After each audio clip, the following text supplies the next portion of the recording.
Baiklah, Assalamualaikum warahmatullahi wabarakatuh. Perkenalkan, nama saya Fadlun Masulili. Saya dari kelas C, Prodi Pendidikan Geografi. Di sini saya akan mempresentasikan materi tentang letak geologis Indonesia dan pengaruh letak geologis Indonesia terhadap kondisi alam Indonesia. Guna untuk memenuhi tugas geologi dan geomorfologi Indonesia. Yang pertama, letak geologis Indonesia. Letak geologis Indonesia merupakan letak suatu wilayah berdasarkan struktur dan komposisi batuan yang membentuk bumi. Dalam buku Cakrawala Grafis 2007, batuan-batuan yang terdapat di Indonesia sangat erat hubungannya dengan sistem pegunungan yang ada di Indonesia. Letak geologis wilayah Indonesia sangat strategis. Setiap wilayah akan memiliki perbedaan dengan wilayah lain. Begitu pula Indonesia. Letak geologis Indonesia ditandai beberapa hal, yaitu yang pertama, Indonesia terletak pada dua rangkaian pegunungan besar dunia. Indonesia terletak pada pertemuan dua pegunungan muda, yaitu pegunungan Sirkum-Mediterania dan pegunungan Sirkum-Pasifik. Wilayah Indonesia yang dilalui pegunungan Sirkum-Mediterania adalah Indonesia bagian barat. Pegunungan Mediterania merupakan rangkaian dari pegunungan Himalaya dengan sifat biasa, sementara wilayah Indonesia yang dilalui pegunungan Sirkum-Pasifik adalah Indonesia Tengah dan Timur. Pegunungan Sirkum-Pasifik cenderung bersifat asam. Yang kedua, Indonesia terletak di antara dua samudra dan dua benua. Letak geologis Indonesia tidak hanya menyebabkan bencana dan kerugian. Indonesia dikenal memiliki banyak sumber daya alam yang tidak dimiliki negara lain. Yang ketiga, Indonesia terletak di antara tiga lempeng utama. Kondisi ini menyebabkan Indonesia sering terjadi gempa bumi. Gempa bumi biasa terjadi akibat tumbuhnya antar lempeng. Karena Indonesia terletak di antara tiga lempeng utama dunia, sehingga memungkinkan terjadinya gempa bumi. Gempa yang terjadi di Indonesia bervariasi, ada kecil dan besar, dibanding dengan gempa yang terjadi di negara-negara lain. Yang keempat, Indonesia terletak di antara tiga dangkal besar. Wilayah Indonesia juga terletak antara tiga dangkal besar, yaitu dangkal Sunda, dangkal Sahul, dan daerah laut pertengahan Australia Asiatis. Dangkal itu sendiri adalah wilayah laut dangkal yang berhubungan wilayah antara yang satu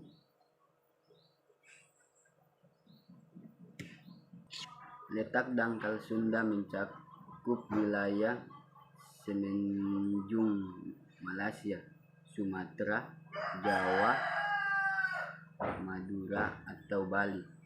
Letak dangkal Sahul ada di Indonesia bagian timur dan berhubungan langsung dengan benua Australia. Wilayah yang mencakup dangkal Sahul sangat luas, yang membentuk bagian utara Papua hingga bagian utara benua Australia. Yang kedua, pengaruh letak geologis Indonesia terhadap kondisi alam Indonesia. Ada beberapa pengaruh bagi Indonesia terhadap kondisi alam, di antaranya pertama, memiliki banyak gunung api. Data letak geologis, Indonesia memiliki banyak gunung yang masih aktif. Banyak gunung disebabkan karena wilayah Indonesia dilalui oleh rangkaian sirkum gunung Mediterania. Sirkum Mediterania terdiri dari rangkaian gunung api yang masih muda, sehingga lebih mudah berpotensi aktif. Dalam buku Berapi Indonesia 2019, Indonesia mempunyai sekitar 129 buah gunung api. Akan aktif sekitar 13% dari gunung api di dunia. Seluruh gunung api tersebut berada di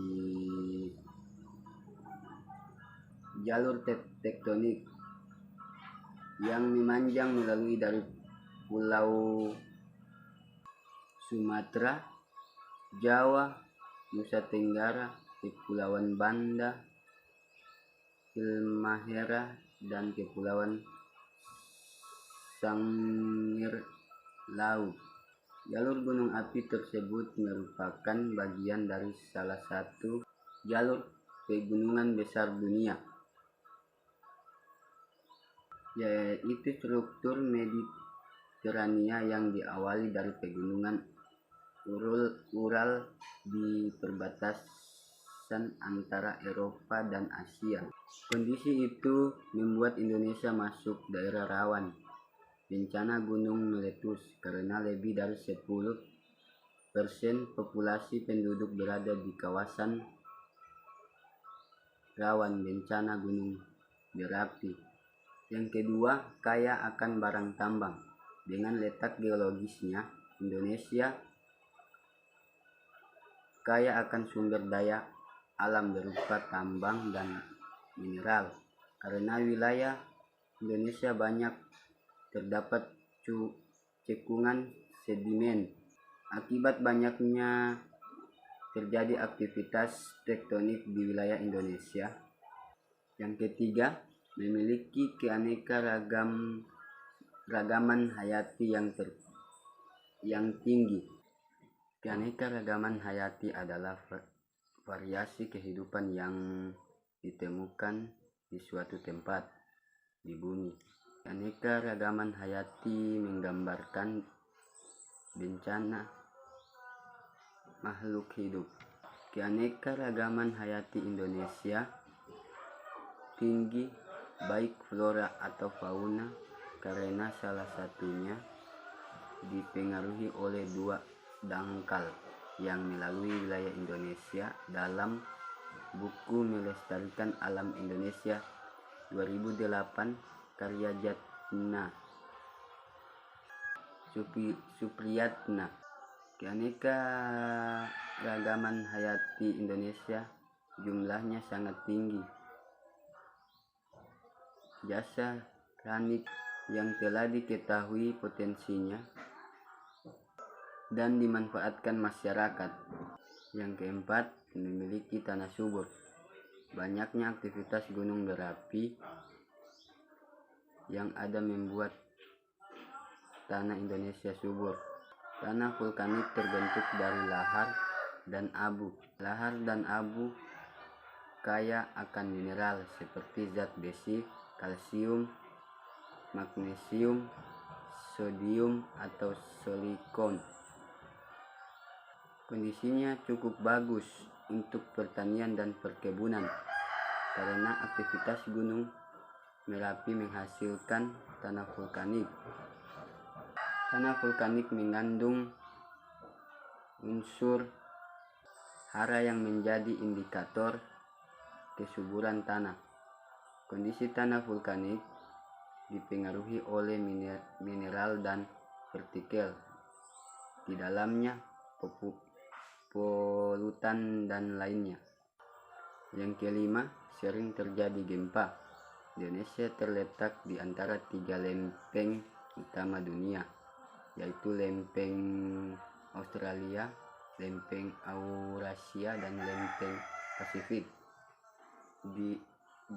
Dikutip dari situs Kementerian Pendidikan dan Kebudayaan, kondisi itu menyebabkan Indonesia sering terjadi gempa bumi tektonik ataupun gempa bumi vulkanik. Gempa bumi bisa terjadi akibat tumbukan antara lempeng utama. Gempa yang terjadi di Indonesia bervariasi,